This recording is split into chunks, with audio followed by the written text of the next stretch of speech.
नमस्कार दोस्तों, मेरा नाम है पंकज दुबे और आज हम बात करने वाले हैं दोस्तों इजराइल और लेबनान के बारे में। दोस्तों खबर ये आ रही है कि फाइनली वो गुड न्यूज आ गई जिसका बोलते हैं ना सालों से इंतजार था सबको। इजराइल और हिजबुल्लाह के बीच में सीज फायर फाइनली हो गया। दोस्तों ये मानवता की दृष्टि से देखा जाएगा तो बहुत अच्छी गुड न्यूज है दोस्तों। जैसा कि आप जानते हो कि इजराइल और हिजबुल्लाह के बीच में ना ये लंबे एक साल से बोलते हैं ना ये युद्ध चल रहा था, जिसमें बताया गया कि 4,000 लोग मारे गए ऑन रिकॉर्ड। और ऑफ रिकॉर्ड देखने जाओगे तो ये नंबर्स 10,000 से ज्यादा है। इसमें बोला गया लगभग 8.5 बिलियन डॉलर की बोलते हैं ना प्रॉपर्टी डैमेज हुई है लेबनान के अंदर। जब दोस्तों ये बोलते हैं ना रिपोर्ट यहां पे दिखाई जा रही है अक्टूबर 2023 के डेटा के हिसाब से कि 16,000 से ज्यादा लोग बोलते हैं ना लेबनान में इस युद्ध की वजह से घायल हुए। कम से कम 500 से ज्यादा हिजबुल्लाह के मिलिटेंट्स मारे गए। प्लस लगभग 262 बिल्डिंग्स पूरी तरह से या तो आधा डिस्ट्रॉय हो गई। कहां पे? लेबनान के अंदर। तो ये जो लेबनान की जो स्थिति थी बहुत ज्यादा भयानक हो गई थी, जिसकी वजह से लगभग ये बताया गया 1.2 मिलियन लोग क्या हो गए, डिस्प्लेस्ड हो गए। मतलब साउथ लेबनान छोड़ करके नॉर्थ लेबनान की तरफ भाग गए।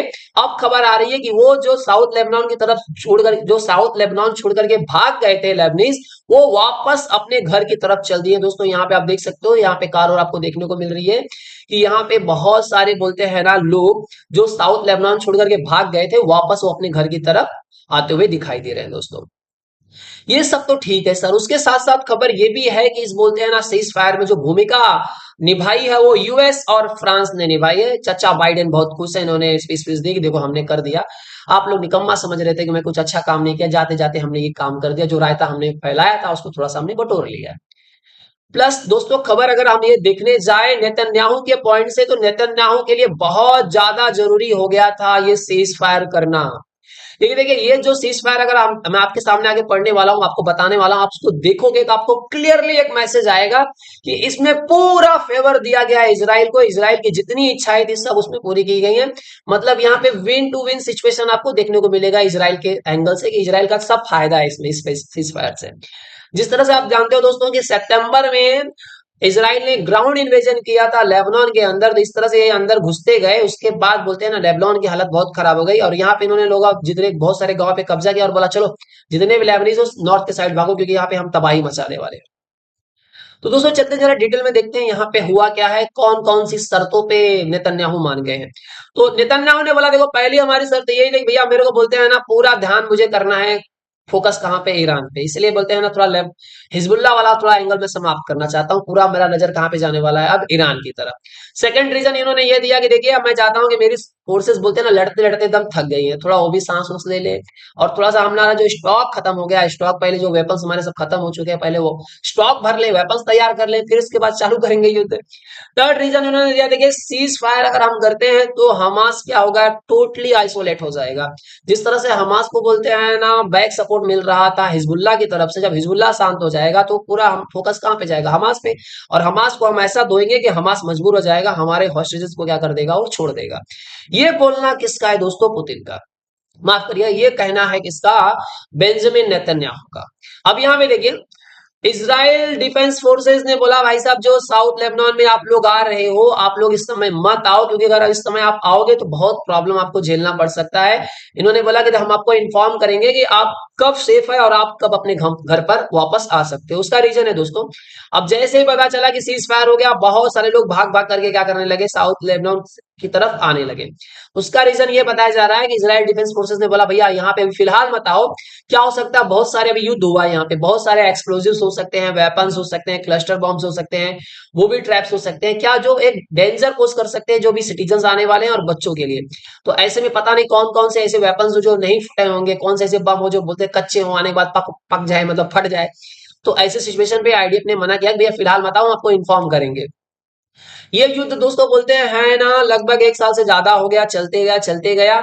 अब इसमें बोलते हैं ना दोस्तों आपको देखने को मिलेगा मल्टीपल्स व्हीकल्स बोलते हैं ना चल करके आ रहे हैं किसकी तरफ? साउथ लेबनान की तरफ। अब यहाँ पे देखिए, अब इसमें जो बोलते हैं ना युद्ध जो सीज फायर, उसमें एकदम खास चीज देख सकते हो। तो इसमें ये बोला गया है कि हिजबुल्लाह के फाइटर्स और उनके वेपन्स को क्या किया जाएगा, यहां से हटाया जाएगा। कौन से एरिया से? ये वाला। जो साउथ लेबनान वाला एरिया, यहाँ से क्या किया जाएगा, उनको पूरा हटाया जाएगा। और उन ये जो लितानी रिवर है दोस्तों, यहाँ से, तो यहाँ से जो हिजबुल्ला है और उनके वेपन्स को पूरी तरह से क्या किया जाएगा, हटाया जाएगा। और उसकी जगह पे क्या किया जाएगा, लेबनीज गवर्नमेंट की फोर्सेस वहां पे डिप्लॉय की जाएंगे, यहाँ पे भी डिप्लॉय की जाएंगी दोस्तों, ये बताया जा रहा है। तो जिससे क्या होगा कि अब भैया एक जगह पे शांति आपको देखने को मिलेगी।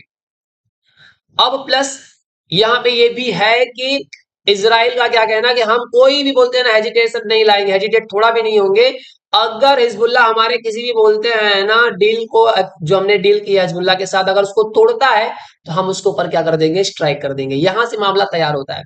अब नेतन्याहू का क्या कहना है कि देखिए, अगर हिजबुल्ला वायलेट करेगा हमारे एग्रीमेंट को तो हम उसके ऊपर अटैक कर देंगे।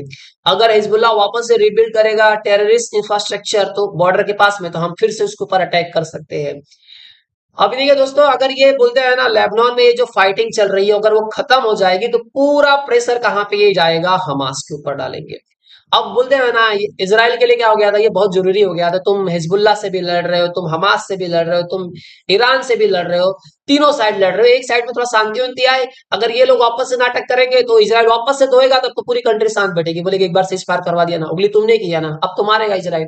तो इसराइल बोलते हैं ना सीज फायर तो कर लिया है, लेकिन इन्होंने गलती किया तो इसराइल ऐसा धोएगा कि पूरा साफ करेगा।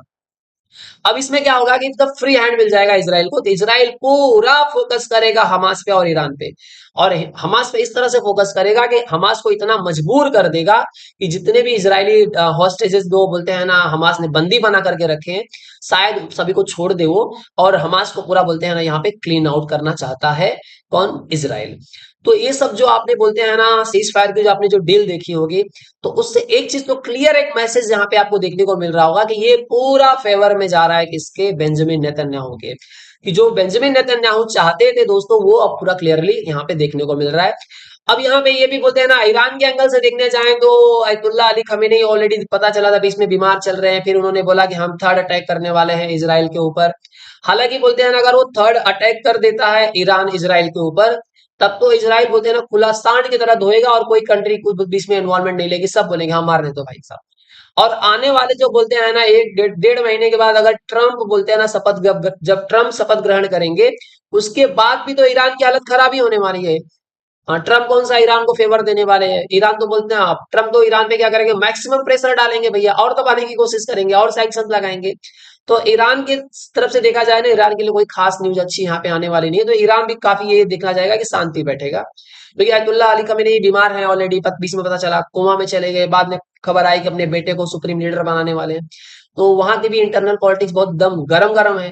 अगर ऐसे में कुछ होता है, ईरान की तरफ से बोलते हैं ना अटैक उटैक हो जाता है, और इसराइल बनते हुए जिस तरह से नेतन्याहू ने दो वीडियो निकाल करके बोला है कि तुमको जो चाहिए हम पूरा सपोर्ट करेंगे, तुम खाली खमेनेई को हटाओ, ये हटाओ, हम अच्छे दोस्त हैं। तो ये बोलते हैं ना, ये सब चीजों को अगर देखा ना, तो अयतुल्ला अली खमेनेई कोई अटैक नहीं करेंगे, क्योंकि उनको पता है कि अगर अटैक करूंगा और कुछ हो गया गड़बड़, तो मेरा बेटा तो कभी सुप्रीम लीडर नहीं बन पाएगा। तो आई होप सो दोस्तों, आप ये पूरा आर्टिकल आपको पसंद आया होगा। दोस्तों अगर वीडियो पसंद आया तो वीडियो को लाइक करके हमारे चैनल को सब्सक्राइब कर लीजिएगा। And thank you so much for watching this video.